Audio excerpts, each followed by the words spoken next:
నమస్తే, welcome to Abhinav Bharat. రాజకీయం మారుతోంది. అయితే అది పార్టీల్లో కాదు, నాయకుల్లో కాదు, ప్రజల్లో మారుతుంది. ఓటేసే ప్రజల్లో రాజకీయం మారుతుంది. ఓటరు ఆలోచన మారుతుంది. ఈ మార్పు గమనించాల్సిన పార్టీలు మాత్రం భ్రమల్లో ఉండి ఊహించని షాక్ తింటున్నాయి. ప్రజల నాడీ పట్టడంలో ఫెయిల్ అయిన నాయకులకు ఊహించని ఫలితాలు మైండ్ బ్లాక్ చేస్తున్నాయి. ఒకప్పుడు రాజకీయం అంటే ఊళ్ళో నలుగురు ఏది చెబితే అదే. ఎన్నికల ముందు ఎవరు ఎక్కువ వాగ్దానాలు చేస్తే వాళ్ళదే మొగ్గు. పోలింగ్ ముందు ఎవరు ఎక్కువ డబ్బు పంచితే వారికే ఛాన్స్. కానీ ఇప్పుడు కాలం మారింది, ఓటరు ఆలోచన మారింది. అంతా పనిచేస్తున్నాం కదా అని ప్యాలెస్లో కూర్చుంటే ప్రజలు హర్షించడం లేదు. అధికారం వచ్చాక కూడా తమతో కలిసి నడవాలని, తమ మధ్య కనిపించాలని కోరుకుంటున్నారు. వాస్తవాలు నేరుగా తమ నుంచే తెలుసుకోవాలని ఆశపడుతున్నారు. పథకాల పేరుతో డబ్బులు పంచాం కదా సరిపోతుంది అనుకుంటే కుదరడం లేదు. ప్రజలు తమ జోబులోకి వచ్చే డబ్బుతో పాటు తమ చేతి నుంచి ఖర్చయ్యే డబ్బు కూడా బాగా లెక్క పెడుతున్నారు. రెండిటికి మధ్య లాభ నష్టాల బేరీజు వేసుకుంటున్నారు.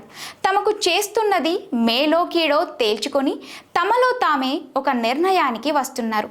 ఇదంతా పైకి కనిపించని రాజకీయం. ఇది ప్రజల్లో మారుతున్న రాజకీయం. నాయకుడు కనిపిస్తే చేతులెత్తి మొక్కడం, పూల వర్షం కురిపించడం, దేవుడిలా ఆరాధించడం సరే. అదే నాయకుడు తమకు తక్కువగా చూస్తే మాత్రం ప్రజలు హర్షించడం లేదు. మేమిస్తున్నాం, వాళ్ళు తీసుకుంటున్నారు అనే భావన నాయకుల్లో ఉంటే అది ఎంత పెద్ద లీడర్ అయినా సరే ఇంటికి పంపేస్తున్నారు. అహంభావంతో మాట్లాడితే ఎన్నికల వరకు గుర్తు పెట్టుకుని మరీ గుణపాఠం చెప్పేస్తున్నారు. ఆస్తుల ధ్వంసం, ప్రత్యర్థులపై దాడులు, మితిమీరిన విమర్శలు, దిగజారుడు మాటలు ఇవన్నీ ఇప్పుడు రాజకీయ పార్టీలకి బలాలు కావు, తమ ఓటమికి తామే వేసుకునే బాటలు.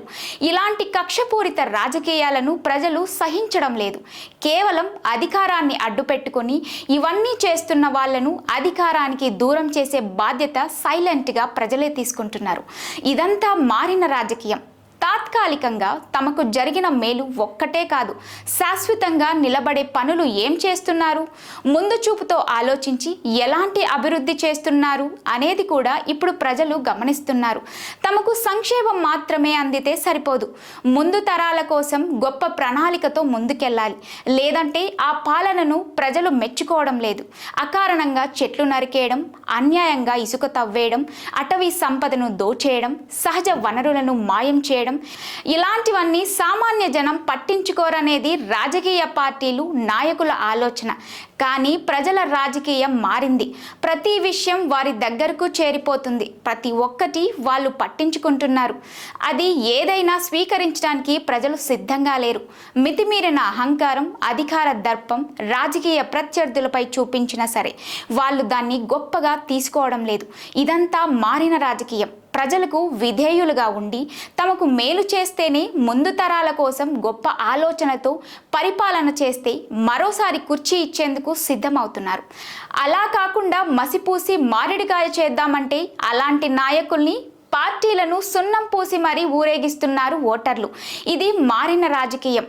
గెలిచిన పార్టీలు దీన్ని అర్థం చేసుకుని ముందుకెళ్లడం ఎంత ముఖ్యమో ఓడిన పార్టీలు ఈ దిశగా ఆత్మ విమర్శ చేసుకోవడం అంతే ప్రధానం. నాయకులారా, మీ పనితనం మీ అధినాయకులకు తెలియజేయాలనుకుంటున్నారు. ప్రజలారా, మీ సమస్యలను మీ నాయకులకు తెలియజేయాలనుకుంటున్నారు. ప్రజా సమస్యల పరిష్కార వేదిక మీ అభినవ్ భారత్.